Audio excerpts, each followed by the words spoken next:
Good morning, everyone, and welcome to webinar 39 in the Arbia webinar series. And we're welcoming this morning guest speaker Andrea Muñoz García from the NNFCC.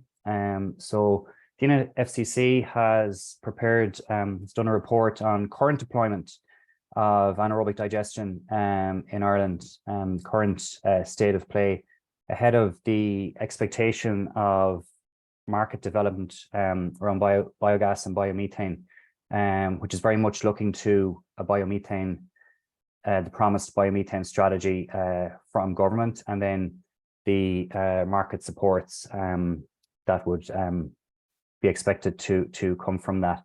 There's been a lot of attention on biogas and biomethane in the last year, particularly brought to the top of the, I suppose, the top of the news agenda even. We've had just about this time last year, the EU, due to the energy crisis, brought forward the Repower EU strategy with significant ambition to ramp up the production of biomethane within all EU member states. And then later in the summer last year, in the context of the climate action plan and the challenge around sectoral emissions, and with a particular focus on agriculture, biomethane came into the spotlight and to the top of the news agenda. So very much a hot topic. And we were also in with, there was a joint parliamentary committee last week. So Arbia and members and colleagues from other organizations were also in to speak with the Agriculture Committee in Parliament about that. I must give apologies for our CEO, Mr. Sean Finan, who unfortunately has another commitment in Dublin this morning. So Sean is at the Department of Environment, Climate and Communications stakeholder dialogue in the Aviva, or what was Lansdowne. So unfortunately he can't join us this morning, so apologies from Sean, but is very much involved in front of house duties in that dialogue with the department and other stakeholders. So some of you will have been in attendance at webinars, Arbia webinars previously. Others may not be very familiar with Arbia. Just to give a brief overview. So the Irish Bioenergy Association, Arbia, was established in the late 1990s as a representative voice for the broad bioenergy sector, the industry across the island of Ireland, and working on biogas and biomethane, the anaerobic digestion technologies, as well as biofuels, biochar, including for transport. Biochar, we had a very successful national biochar conference last week. Wood fuels and energy crop sectors. Our work involves representing, first and foremost, representing members' interests. And I mentioned the parliamentary committee last week on biomethane, renewable gas. Much of our key focus of our work is representing members' interests to government and policy makers. Our membership is diverse, so we have a broad membership. We take individual memberships that can include farmers, foresters, individual consultants, SMEs, and then a range of technology providers across the different sectors. Our membership also includes, and we welcome semi-state organizations, semi-state commercial organizations, fuel suppliers, also the research institutions, the advisors, the accounting, legal, engineering side as well. Just a brief overview of some of our projects. We administer the Wood Fuel Quality Assurance Scheme. You can see that maybe down to second last bullet on the slide, WFQA for short. So if you look at, with a particular focus on energy prices in the past year, if you look at any of the solid fuels you purchase, it's worth checking, does it have the WFQA logo on the back? If it does, it's part of the quality assurance scheme that we administer. In the area of biogas and biomethane, we've a particular focus at the moment on an EIP Agri project, small biogas demo project or program, which is very much looking to demonstrate I suppose the practicalities and the costings and the inputs required for small scale farm-based biogas in the country. So very much something that can inform and provide learnings to the policy discussions. I mentioned biochar. We also have the 3C project that is European collaboration under the Interreg funding. And we had the biochar, a lot of interest in that now. We had that national, but almost an international conference last week. And then I myself am leading a national just transition fund project, the Midlands Bioenergy Development Project, looking to basically fill the void left by the fossil fuel closures in the broader Midlands region. So if anyone has any interest in that, do feel free to contact me directly. Our website then, as a landing platform, it is erbia.org, and then we're on social media as well. So just briefly, we were in last week, very much something that's in the spotlight, and we're putting a spotlight on biomethane and biogas at the moment, but certainly for the past week, it's been one of our top agenda items. So last Wednesday, as I mentioned, we're in at the Parliamentary Committee.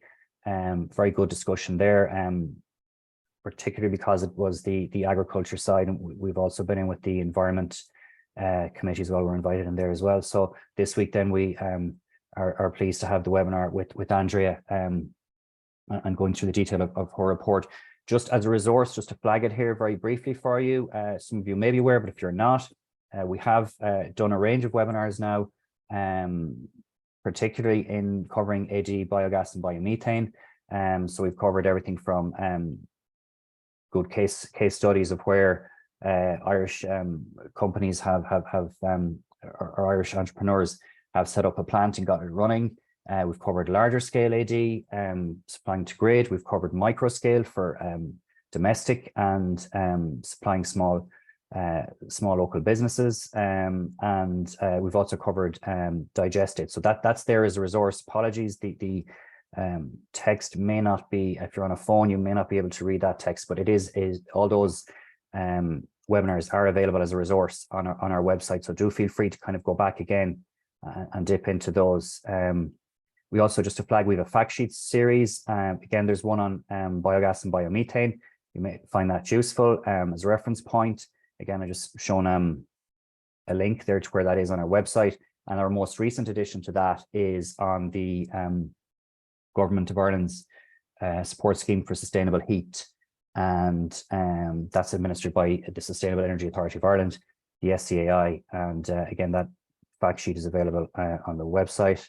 So I suppose the main business this morning, and again, grateful to our guest, Dr. Andrea Muñoz García from the NNFCC. Andrea is a senior consultant at the NNFCC and has worked on an Irish edition of a report on anaerobic digestion that NNFCC has a number of years of experience of doing in the UK. A decade of experience of producing market reports on deployment of anaerobic digestion for biogas, biomethane and digestate in the UK. So it's very timely that Andrea has now looked to do similar work for the NNFCC here in Ireland. So very welcome to all of you joining us this morning, and be welcome to Andrea, and thank you for joining us for the webinar this morning. So Andrea, thank you. Andrea's on screen there. So we will also then, just to flag for the agenda, we will also then have a panel discussion after Andrea's presentation with my colleague Noel Gavigan, who's our technical executive, and then there will be some discussion and an opportunity then for you to submit questions. And the other thing to be aware of is that this is obviously being recorded, and this webinar will be available if you wish to. There's colleagues of yours that haven't been in a position to join. It will be available afterwards on our website if you want to share the link, and feel very welcome to do so.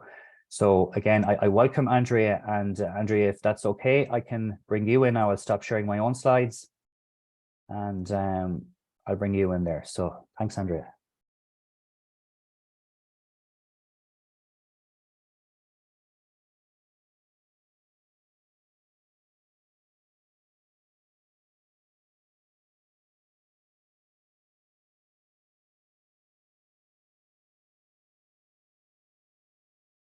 Okay, can you all hear me?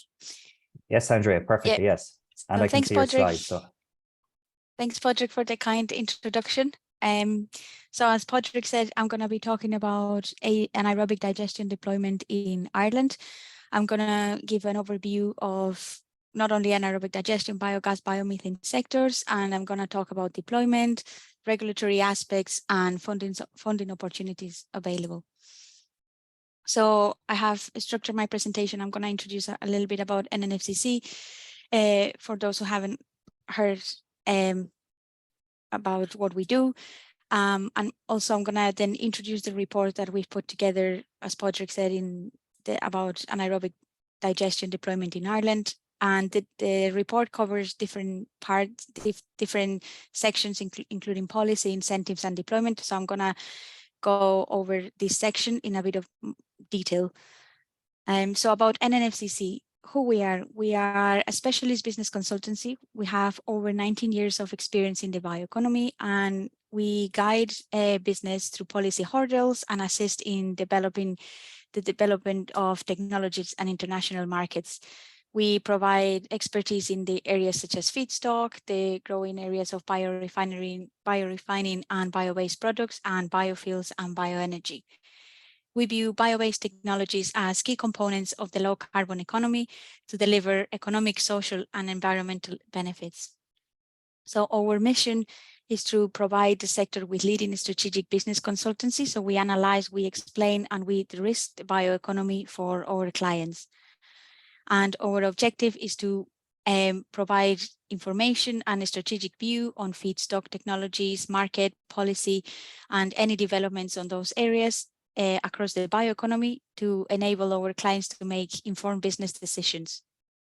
So we offer a range of consultancy services, market analysis, feedstock assessment and sourcing, business planning, opportunity appraisal, sustainability strategy, policy and regulatory guidance, technology and economic appraisal. Our clients are from both the public and the private sector. We've delivered projects for a range of companies, including government departments, but also retailers, producers, developers. There is a bit more information in our website. Specifically in the bioenergy area, we provide, for example, market entry strategy for both the EU and UK biomethane market. We also provide resource assessment and feedstock due diligence. We also support clients with policy and regulatory supporting schemes in the UK, application of the application process and the reporting related to those support schemes. We have also developed a biogas and biomethane carbon calculator. You can find more information on this on our website as well. And also we act as facilitators of partnerships between investors, developers, operators, suppliers. So as Patrick said, for the last 10 years, we've been producing an annual report on AD deployment in the UK. It contains extensive market data, current and future development trends, and it gives an overview on policy, on incentives, and in general, the anaerobic digestion landscape. The report comes with an Excel database, and in the case in the UK, it includes more than 100 entries. They are either operational or planned sites. And the database includes the name, the location, the feedstock type, the volumes, and so on. This is the 10th edition, so we've kind of broadened the scope, and we also talk about composting a bit more in detail, and also we include information on biomethane refueling station networks in the UK. So now that's kind of what we do at NNFCC, or kind of work in bioenergy and specifically in AD. So now a little bit more about NNFCC's links to Ireland. We've been working with for over 10 years with Irish partners in a series of projects. Some of them related to anaerobic digestion and market development. It's worth mentioning the BioBase Northwest Europe and BioBase for SMEs. They were collaborative projects, and they were supporting awareness raising of bioeconomy and the biogas and biomethane in Ireland and other countries. And as part of this project, NNFCC produced fact sheets of Irish bioeconomy and other countries in collaboration with TCBB and other partners. And on top of that, I'm now based in Ireland, so I'm available to explore this market a bit in more detail and meeting people here. So yeah, we've developed this Irish AD deployment database and report similar to the one I mentioned in the UK. It's obviously at a smaller scale, because the sector in Ireland is still at an early stage of development. However, the European Commission recently identified Ireland as having the highest potential per capita regarding production of biomethane, and also the current focus on tackling climate change, but also on energy security, especially in the last year, has led to ambitious biomethane targets both in Ireland and in Europe. And we'll talk about this in a little bit more detail in a second. So the report includes a comprehensive overview on the policy, also in the incentives currently available and the ones that are expected.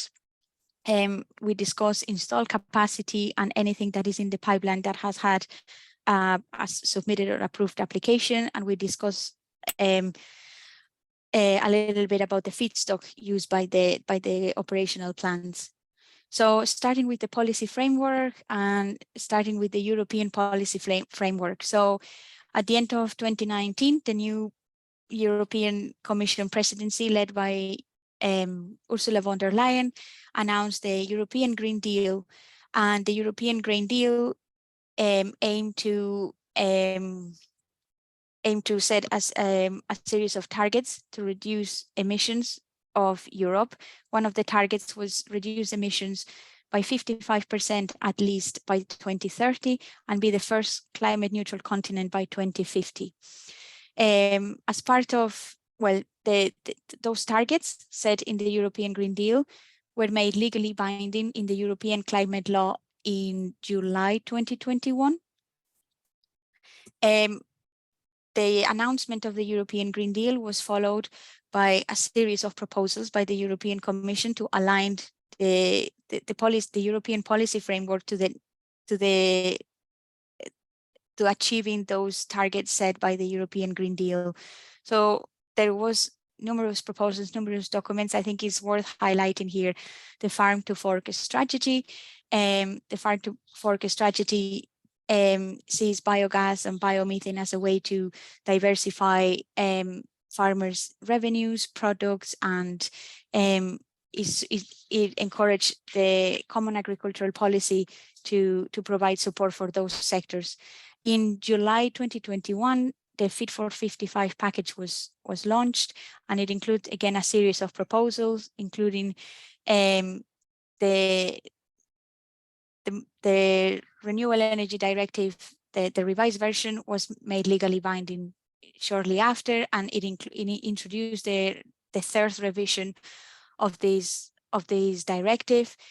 And then in December 2021, a second battery of proposals, part of Fit for 55, were also launched. All these documents are discussed in more detail in the report, but we don't have time today to go through every one of them. So yeah, everyone I think is familiar with the Renewable Energy Directive. It was revised in 2018, and I think this second directive was made legally binding in July 2021, and shortly after it was introduced RED 3. The target for RED 2 was 32%, if I'm not wrong, of renewable energy by 2030, and this was increased to 40% by RED 3 by 2030. Last year, it was marked by the launch of Repower EU in May, following the Russian invasion of Ukraine, to focus on energy security and stop our imports or reduce our imports of gas from Russia. So Repower EU has 3 pillars. One of them is focused on renewable energy and production renewable energy. And as part of Repower EU, the renewable energy target that of 40% was proposed to be increased to 45%. And within Repower EU, the European Commission also thought it was very important to develop the biomethane sector, and it committed to produce 35 BCMs by 2030. As part of Repower EU guidance, the Biomethane Industrial Partnership was launched in October 2022 to create connection of the different parts involved in the value chain of the biomethane. So moving on to the Irish policy framework, the targets that Ireland set for greenhouse gas emissions and renewable electricity were set in the programme for government. This was published in June 2020, and Ireland committed to reduce approximately 7% every year to reach 51% reduction of greenhouse emissions by 2030, and they aim to be climate neutral by 2050. Those targets were made legally binding in the Climate Action Act in July 2021 and are in line with the ones in the European Green Deal that we discussed before. One of the key documents in Ireland is the Climate Action Plan. Is a document that is reviewed periodically. The initial version in June 2019 talks about mentions biogas, biomethane, and AD, and commits to explore the potential of these sectors and to set some targets for these sectors. This was reviewed in November 2021, and in this document, a target of 1.6 terawatt hour of biomethane production by 2030 was set. In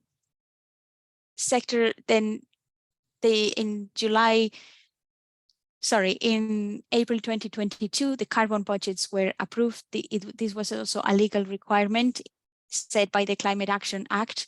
The carbon budget said how much carbon can the country spend in blocks of 5 years for the next 15 years.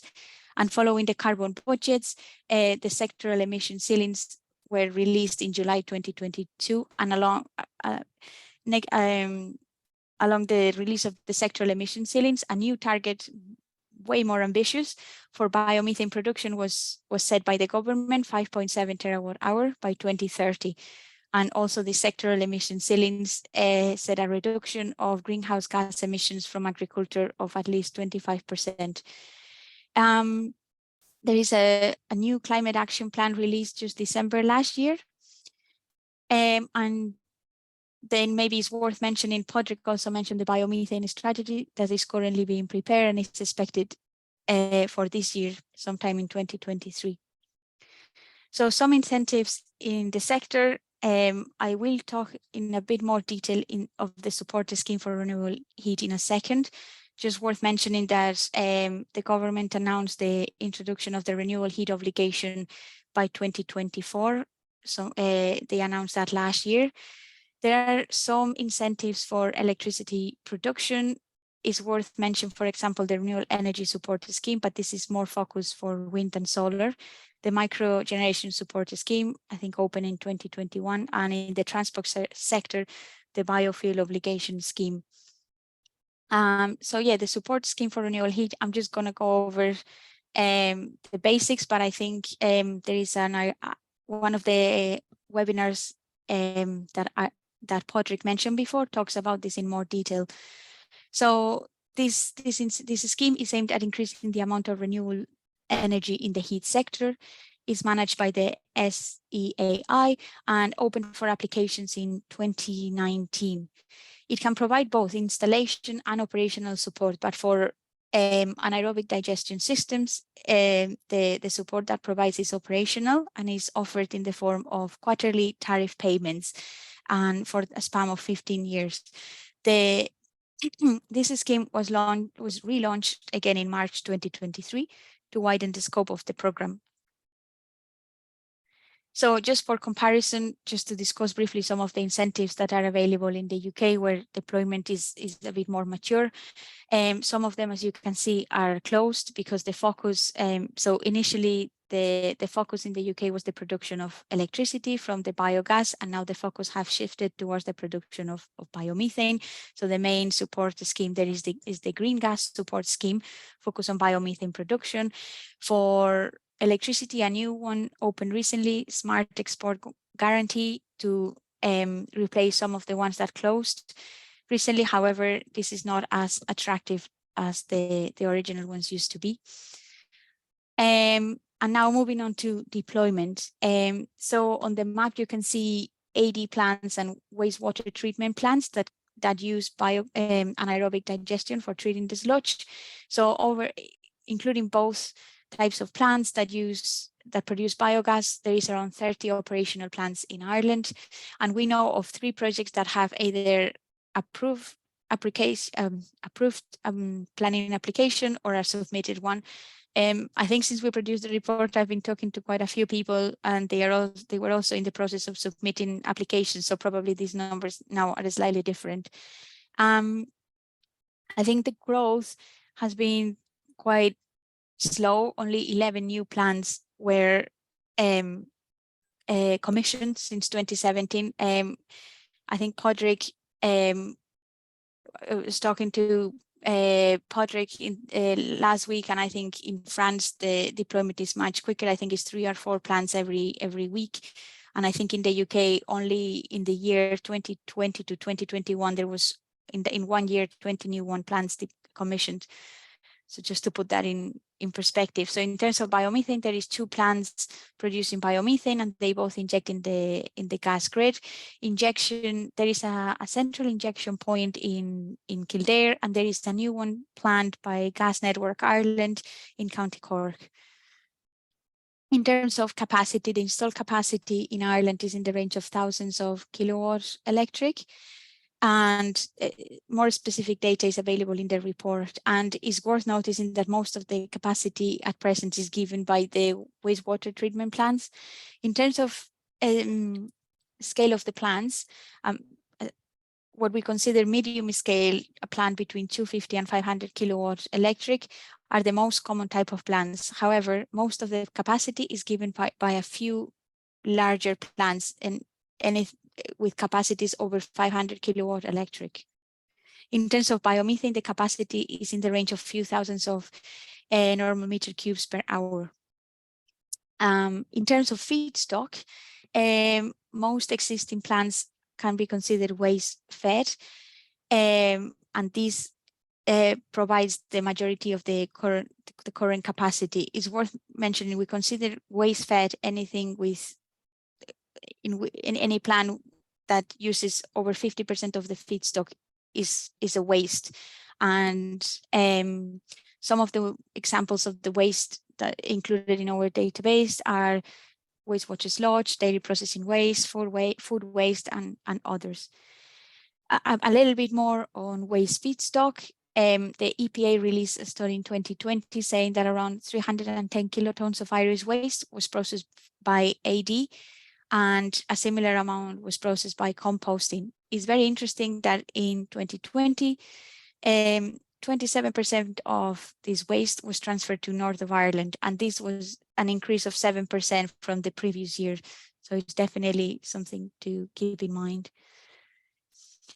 Again, just a quick overview of deployment in the UK, just for comparison. In the UK, there is at present 615 operational CHP biogas plants, and the installed capacity is much higher. We were talking in Ireland about thousands of kilowatt electric, and here we are in, I think it's around 570 megawatt electric.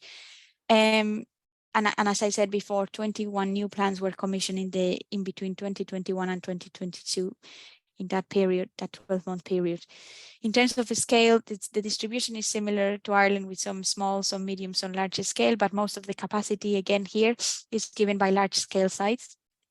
In terms of biomethane, there is 126 biomethane operational sites, and the production capacity, I think, is around 15 times the current biomethane installed capacity in Ireland. So just to conclude, the sector at the moment in Ireland is at an early stage of development. However, as we mentioned, there is a lot of potential. We have been monitoring the market, and we will continue to do so. The capacity is still small in the thousands kilowatt electric, and most of the plants at a medium scale and mostly waste fed. We think the ambitious targets set both at a European level and in Ireland are a good incentive to move the market forward. Over the last year, there seems to be loads of excitement in several conferences that have been going on. The RHO incentive is expected, and we hope all these new developments help developing the sector in the coming years. So thank you very much.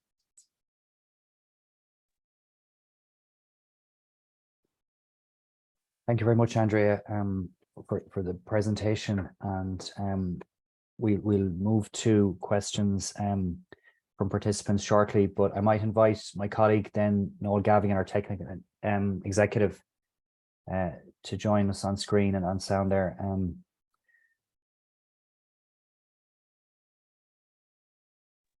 No, sorry. Perfect, Noel. Thank you. So sound and vision. Noel, a lot to digest there in no pun intended in Andrea's presentation, in terms of, I suppose we've all heard when we travel throughout Europe, surprised that over the past number of years that there hasn't been greater deployment of biogas and biomethane in Ireland. And I suppose that statistic, let's say, or that piece of key information from the EU, that Ireland has the highest potential per capita for biomethane, for biogas and biomethane in the EU, is fairly stark, in contrast with the absence of rollout and deployment of biogas and biomethane plants in the country. So we have, we have the I suppose the natural resources. The EU rates us as the highest potential in Europe. We also have the European policy imperatives. We have the frameworks at a European level in terms of I suppose the policy targets and objectives, and then I suppose that brings our own biomethane strategy then into sharper focus, in terms of moving to a point where we can actually build a market in Ireland. And obviously we were in at I mentioned earlier, just for anyone who's just joined us in the last few minutes, I mentioned earlier that we were in at the Parliamentary Committee, the Joint Ircus Committee on Agriculture last week, along with other organisations, including some of our members, including Biocore Environmental, and who run and operate an AD plant, and Gas Networks Ireland, then, who are the grid operator, another member. I suppose, what's the ask for benefit of people viewing this webinar? What's the ask from Arbia for a biomethane strategy? What do we need then within that? Because clearly we have, at a European level, we have the policy imperatives, and we have the natural resources. It's very clear we have all the external factors are there. We have the materials, we have the technology is available. From a European perspective, it's been well proven.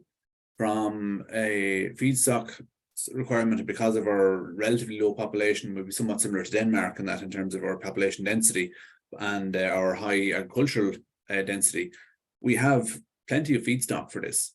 So meeting the targets that are set, we're in very good stead to do that. But I suppose really and truly the difficulty is we haven't as yet had the actual government support to do so. We've definitely been saying the right things, and they've set out the right proposals, and looking at a high level of biomethane going onto the grid in the next number of years.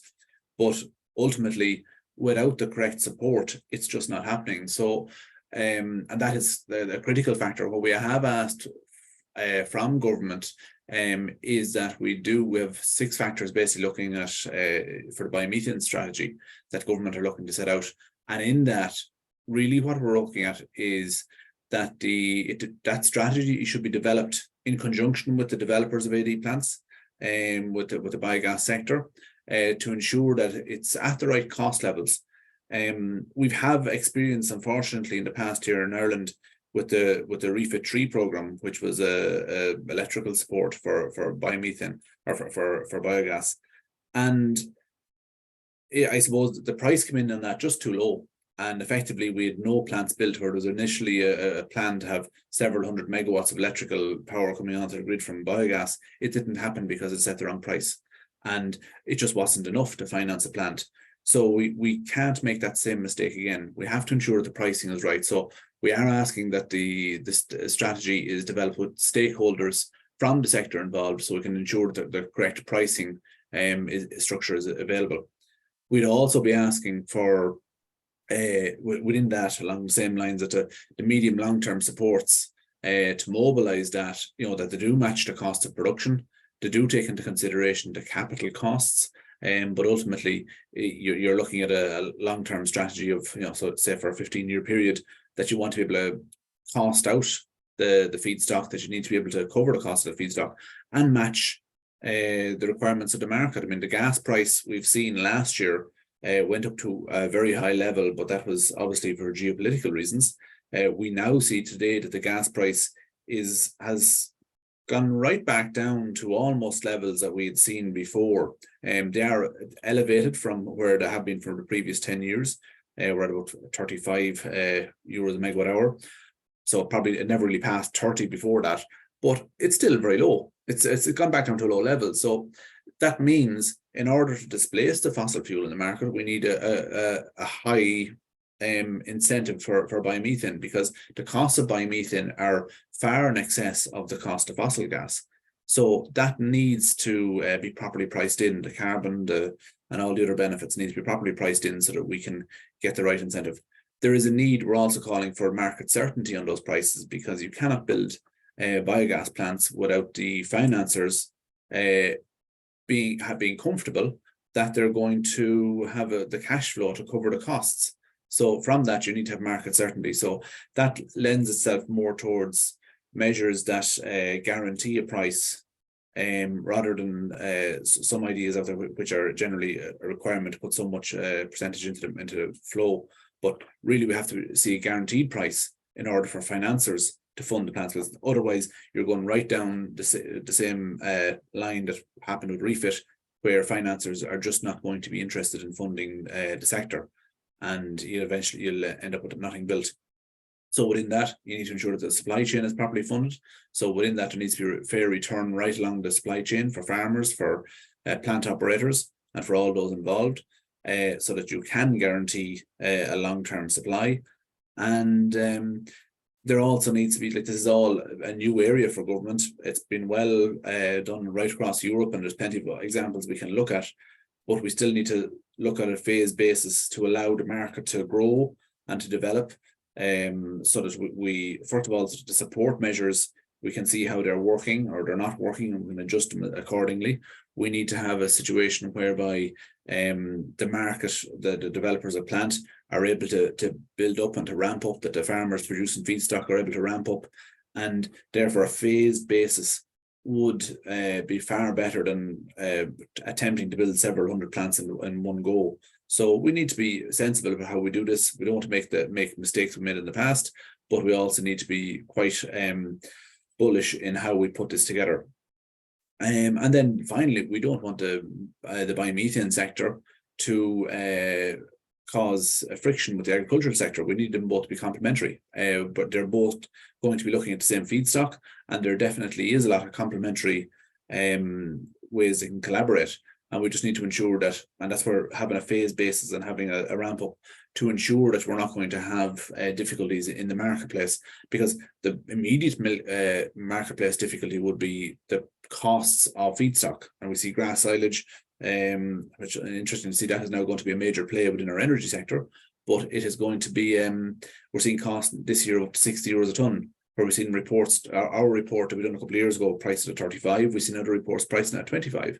So those that work is now has to be really adjusted to look at the current market pricing. And if we're going to see competition between, say, the dairy sector and the biomethane sector, what's that going to do with price? So that's where we need to be just careful of how we put this together. Thanks, Noel. Noel, I might go to Andrea in a moment just to ask in terms of maybe if there are any kind of key lessons from the UK experience to date, that maybe some highlight items that maybe she might like to mention that would be valuable lessons for Ireland in terms of where we're going. I'll give you a chance to kind of look at the questions, Noel, and then I'll roll back to yourself and Andrea for some of the questions. I might just ask Andrea if she would like to come back in for a moment. Is that?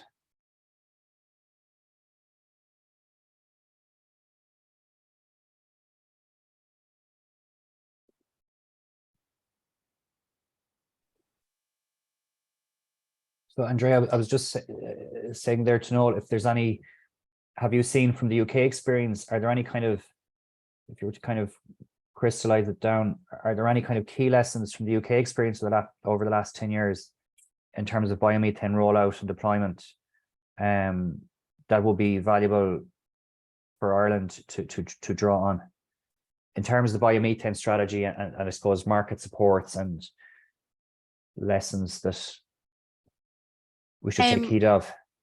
Yeah, I think actually my colleague Lucy Hobwood, she's online. I don't know if she would be able to chat. She's obviously has lots of expertise on the UK market, so she might be able to provide some insight. I suppose the key thing, I see Lucy there. I might bring Lucy in if I suppose the key thing is that the market support, that nothing happens without the right market support. Hi, can you hear me now? Yes, Lucy. You've got me. I've taken you off mute. You can hear us okay, yes? I was just saying, yep. With Noel outlined what the asks, you'll have heard there, Noel outlined what the asks from NNFCC on behalf of our members are to government in terms of developing a biomethane strategy. I suppose in simplest terms, the biggest thing is there hasn't been a meaningful market support here in Ireland. I suppose, are there lessons that you've kind of learned from the UK experience that Ireland could draw on? So from the last 10 years, are there lessons that Ireland could draw on in terms of the rollout? Yeah, absolutely. I think we have a lot of learnings, a lot of learnings from the UK that we could share, and I think could really put Ireland in a really strong position to develop a strong kind of resilient, robust industry going forward. I think the biggest learning that I would pick out would be long-term certainty and security in terms of the policy mechanisms is really critical. So what we've seen in the UK is we've seen the RHI mechanism, the feed-in tariff initially, then the RHI, and now the green gas support scheme. So the RHI was a long-running scheme. It was in place from kind of 2010, 11 through to 2020, 21. So we had 10 years of that scheme, but during that scheme, there was a lot of change and variability and not much certainty and kind of security for developers going forward. So there were regular digression mechanisms where tariffs reduced on a quarterly, 6 monthly, kind of on a routine basis, depending on the amount of deployment we saw. There were kind of regular reviews of the scheme, consultations, changing eligibility, changing tariffs, changing the banding and the tiering and various things. So because of all that, we had a long-term scheme, but nobody had the long-term security to kind of have that long-term vision. And what we saw off the back of that is we saw a lot of people racing to meet deadlines. So we saw people building plants that were not particularly strategically planned, particularly well thought out and designed and built, because there was always a deadline looming and therefore people were rushing things. So what we've got now in the UK is we've got a handful of I'd say very good plants, but we've got a lot of not so good plants that are not operating as efficiently as they perhaps should. They perhaps don't have the kind of front end technology in place to allow them to have full feedstock flexibility. Perhaps they would have gone for different designs and different planning, site layouts and kind of different planning and permitting if they had time to actually sit back and think about it and plan it ahead of it happening. So I think, yeah, long-term, having the long-term vision, long-term certainty, and actually a mechanism that gives people time to sit back, think and plan, develop, build and commission in their own time, kind of to make sure these projects are fit for purpose, I think also in the UK, we've been very much driven down the alley of bigger is better. The policies have driven that way. So initially we started out with the small scale feed-in, the feed-in tariff and the RHI, which supported smaller scale developments. And then latterly we ended up with the RHI and the Green Gas Support Scheme, the RTFO, which are mechanisms that really support big scale, large scale developments. I think AD is very much about economies of scale, and the bigger you go, the more economic it becomes. But you then end up with plants that really struggle to source and secure feedstock. They struggle to find the land bank to offtake the digestate. They struggle to get the gas capacity to get the gas into the grid. So sometimes they're constrained in that sense. And I think, again, what we've ended up with is a lot of plants scaled at the sweet spot to kind of maximize the benefit they get from the support mechanisms and the incentives. But actually, my advice to anybody starting out in AD has always been scale it appropriate to your situation, and then work on the economics and try and make it fit for that situation. So if you've got limited access to feedstock, scale it around that. If you've got limited land bank for the digestate, scale it around that. And I think that way you would have a technically robust plant that might not be quite as kind of economically favourable, but at least you'd be able to operate it 365 days a year without the constraints that many people are facing. Okay. And Lucy, thanks very much. Yes, no, absolutely, because Lucy's highlighted a certain amount of kind of what we will be saying as well, you know. Yeah, just like there's a huge level of experience there coming from Lucy and Andrea and the association. So what's interesting there is the different support schemes you've had. Would you have any thoughts in terms of whether it should be long-term support or capital support, or what tends to be the best mechanism to work in these situations? I think what we've seen the investment is available, so the finance is available for these projects. So I don't think it's the capital that's the issue. It's the kind of the long-term security and stability of the sector. So I think we've seen everything in the UK has been tariff-based kind of long-term schemes. Yeah. The FIT, the RHI and the GGSS have been 20 years, and then latterly the GGSS is 15 years of guaranteed tariffs. So I think there are a few critical things there. I think the tariff-based support really works, that long-term security really works, and that's really kind of bankable. So that really pulls through the investment that we need in the industry. On the flip side, the renewable transport fuels obligation is also available to support biomethane, as Andrea mentioned, but you don't get a guaranteed tariff. There's no kind of guaranteed support there, and that's just not bankable. So people use that as an upside once the project's up and running, but they wouldn't be able to secure the funding, the investment required off the back of purely something like the RTFO. So I think the long-term guarantee is really beneficial, and something that was introduced in the UK latterly in the RHI, and then it's been pulled through to the GGSS as well, is the tariff guarantee mechanism. So that means that developers, as soon as they've got the planning consent and a grid connection offer accepted, they can apply for a tariff guarantee, and at that point they tie into the tariff that's available at the time for the duration of the project. Build in full knowledge. Yeah, and I think that is really critical, because before we had that in the UK, it was really difficult for these projects to go forward. Yeah. Okay. Have you seen much on the feedstock pricing then, or how is that? Does it affect it much going forward? We've seen dramatic increases here in the last couple of years. Yeah, we've had similar, or what's? Yeah, we've seen big changes. I think we've seen a real kind of spike in feedstock pricing, and we've also seen quite a lot of volatility, so ups and downs on a regional, kind of local, regional and national basis. So feedstock's a really difficult one, because it does vary a lot locally, influenced by availability and kind of treatment capacity, but also by related markets and kind of parallel market conditions. I think feedstock pricing will always be fairly volatile. What we have in the UK now in terms of the incentive mechanism, so the GGSS, there's an annual tariff review. So there are kind of two sides to the or kind of two ways to look at the annual tariff review. So it's, from a government point of view, it's a way of ensuring that the tariffs that are on offer at any point in time are fit for purpose to pull through the deployment that is planned on the scheme. So they look at the costs, the revenue, the kind of capex and opex costs, and the revenue potential for biomethane at that point in time and adjust the tariffs accordingly. So that's beneficial because that allows you to kind of adjust the tariffs to account for changes in feedstock pricing. But what that doesn't then give is kind of future certainty for the developers and investors that I just alluded to being really important before.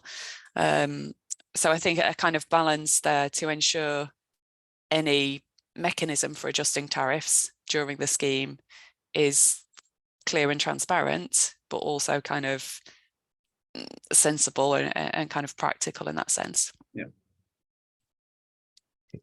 Thank you, Lucy, and thank you, Noel. Noel, I'm going to have to do a whistle-stop tour of questions. So if I can start with you, maybe just I'll try and get to as many as I can, and I may have to group some together. Briefly, Noel, is there anything you'd like to say on grid injection? There's just a question there. If there's kind of a quick, so I'm conscious of the time. I suppose there's a question about grid injection. I suppose we had the first grid injection was delivered through. Yeah, you can inject anywhere as long as you match the quality of and that comes down to various parameters. But they're basically what they're looking at doing is setting up a number of injection hubs, and you would bring raw biomethane to there, and there may be some adjustment required that they will do before it's injected into the grid itself. So really, you're looking where the hubs are rather than injecting directly yourself. And just briefly on that, there was when the first grid injection into the national gas grid point was developed, there was an engagement between Gas Networks Ireland and the CRU in terms of the regulatory piece around that, because again, it was proving for the first time that this could be done, so that I suppose the framework had to be put in place around that. Again, I'm just going to try and get to these quickly. Briefly, Noel, on digestate, there's a question on digestate, and again, this was something we highlighted at the parliamentary committee meeting last week in the Oireachtas, was the digestate and the nutrients as a biofertilizer. Yeah, it's the constraints on it, I suppose, the question. Look, it's considered an organic fertilizer. Ultimately, we'd like to see how we can put it in as a chemical fertilizer. There's the way that's handled under nitrates directive and other things, it does have an effect.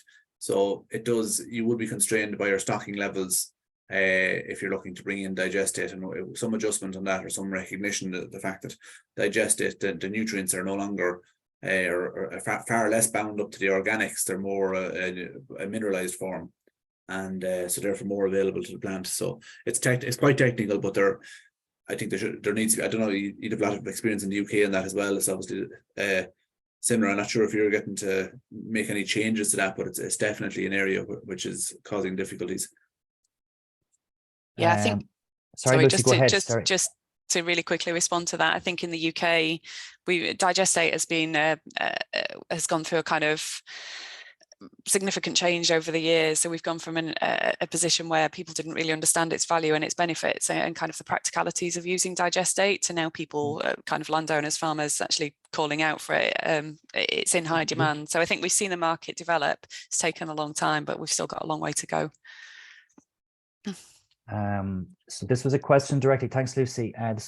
This was a question directly to Noel. I'm just trying to track back to it in your initial piece, Noel. It's a question on, I think it's the biogas price that didn't mobilize more plants.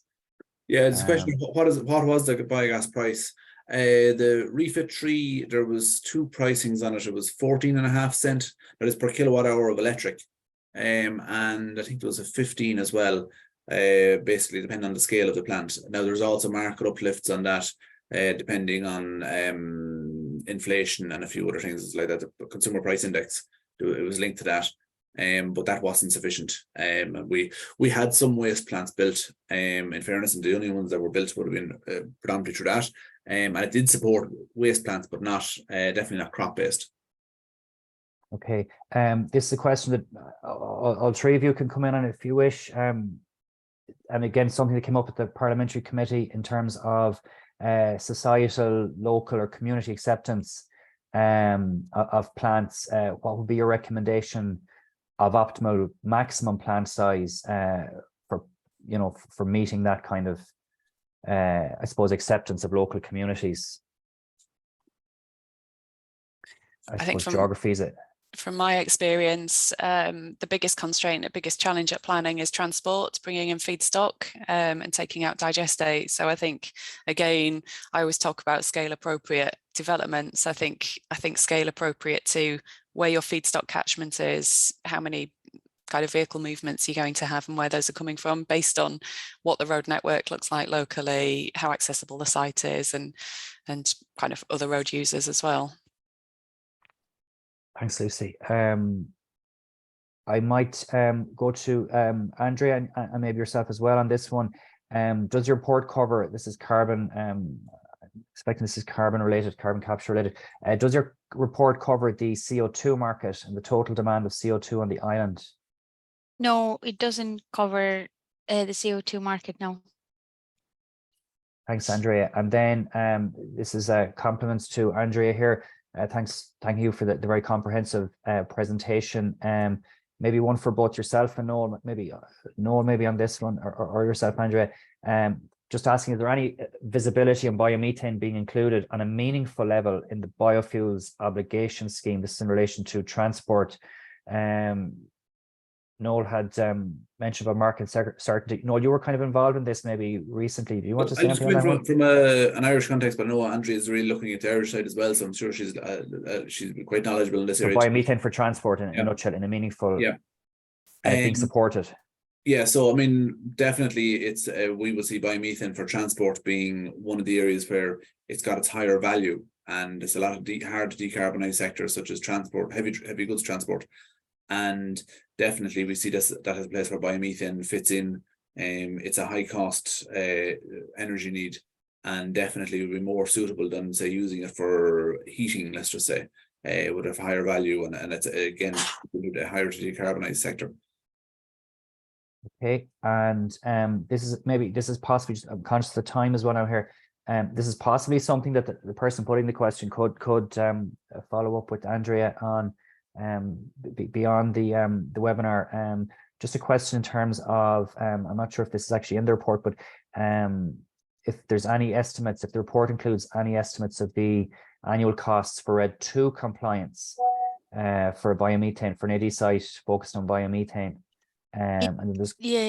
It doesn't include that, but I know we work with we have the GHG calculator, so I'm not really sure if Lucy can add something on that, or if something is every like individual case based.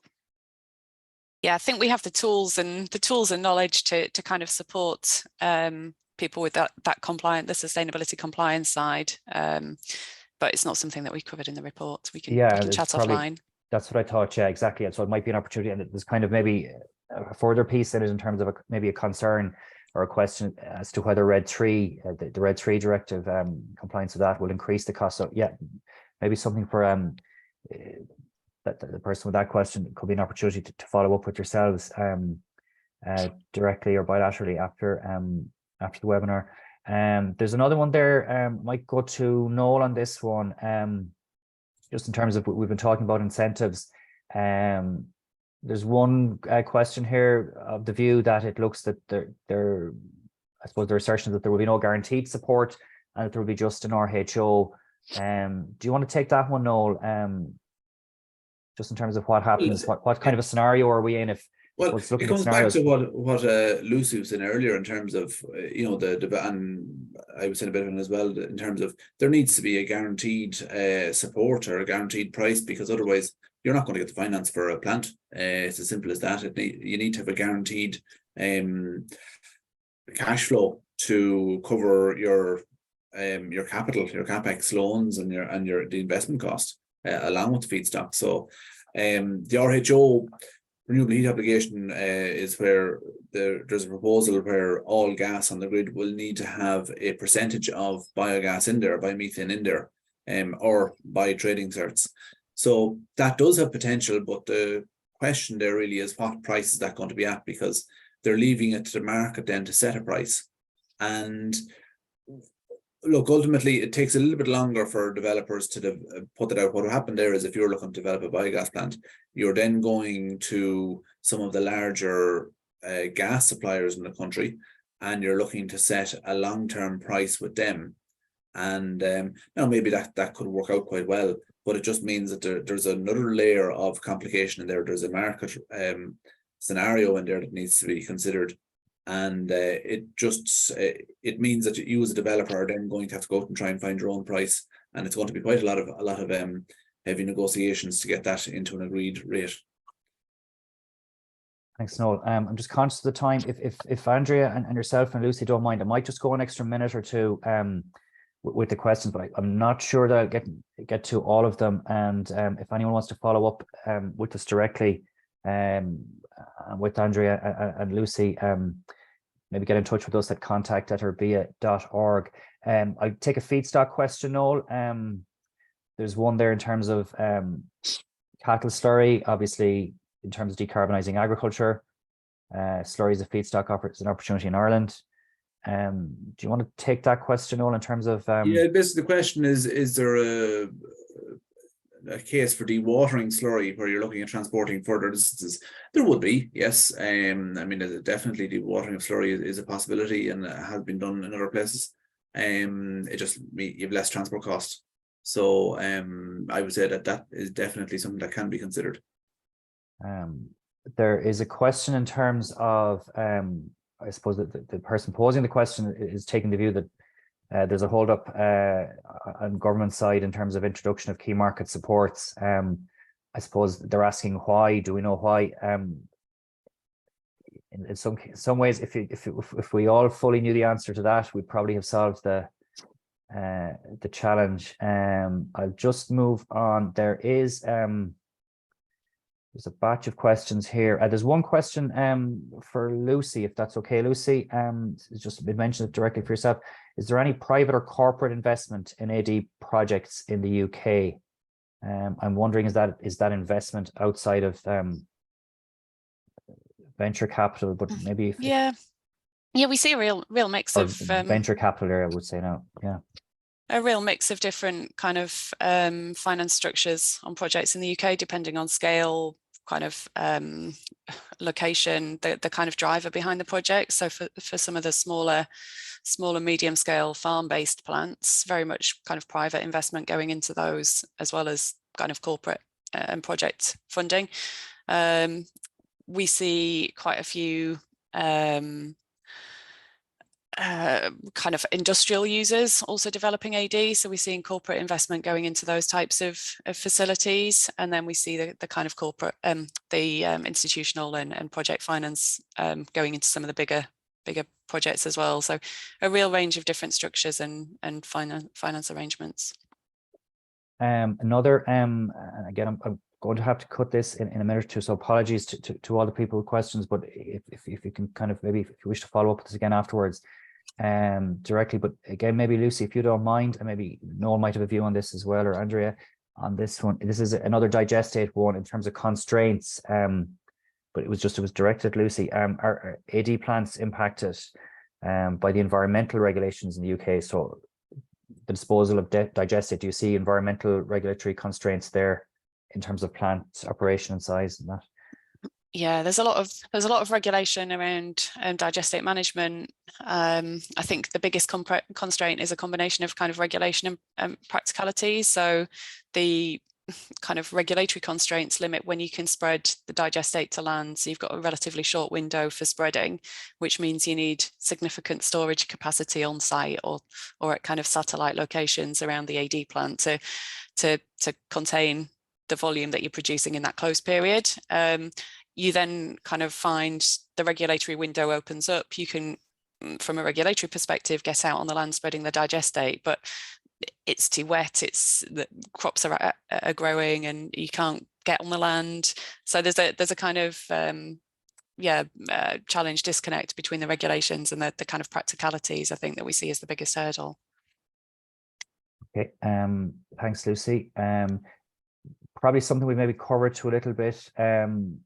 There's a kind of a question around outside of the gas price, what other income streams we see. So someone's asking about should industrial CO2, biofertilizer, etc., be factored into the business cases. Do you want to mention anything on that, Andrea or Noel? Should, people developing plants, should they be looking at more than just the gas? Maybe Andrea. Yeah. Yeah, I actually have been talking to people recently, and they have included CO2 and even biochar in their business plans. Obviously, the lack of incentives means you need to look maybe at more different revenue streams. So definitely, I think CO2 could be a good one. Thanks, Andrea. And I think this probably have to, because we're at 10:35. Unfortunately, I have got an extra 5 minutes, but I probably have to close on this question. Noel, maybe you could help us with this one. The question's asking in terms of the government, what we can kind of gauge from the government view. Is there a preference for biogas plants as distinct from biomethane plants? I suppose the person asking the question is saying that their view is that in the UK, there's been a shift away from CHP towards biomethane to grid. I mean, maybe Noel, and if Andrea wants to come in as well. Yeah, look, I suppose there's a bit more experience in this in the UK than in Ireland in terms of they've developed it a lot further, and they've seen that shift. We've seen it definitely a shift in terms of where policy is pointing, but we haven't seen it necessarily in the ground. We've seen some plants already looking at putting in biomethane that are already looking at producing electricity. But it's look, it's into a different market, and really the incentives there are an issue. Like, we're seeing some of the biomethane going on the grid here in Ireland for trading into the UK because the incentives are not here in Ireland. But I think in the UK, you know, there might be more experience on that shift.